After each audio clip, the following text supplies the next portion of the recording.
I'm Ivy from Soul's Health. As a counseling psychologist, I'm here to tell you how I'm currently coping with COVID-19 and the restrictive movement order. First, I try to keep to a routine when working from home, getting up at the same time and get dressed even though I'm going to the next room to give me some sense of normalcy. Second, I make sure to take sufficient breaks in between by squeezing in some household activities, also known as my way of exercising, such as dusting, sweeping, and mopping the floor. Third, setting up a time to read up on news from reliable sources to keep myself updated and informed so I don't get overwhelmed with information. This experience has made me mindfully grateful, making the choice to spend as many moments as possible to be aware of what's been good about myself, my day, my family, my surroundings, and my life.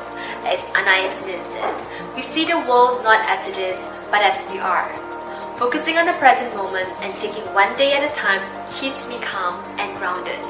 As a daughter, I remind myself every day that I am blessed to have my parents with me safe and healthy. As a friend, I am grateful to be surrounded by the laughter and joy of friendship, the vital roles that friends play in our lives to keep us connected and belong. As a co-caregiver to a stroke survivor, firstly, I try to ensure that my mother takes care of herself to maintain optimal health while we care for Dad. Secondly, I prioritize self-care and reaching out for support.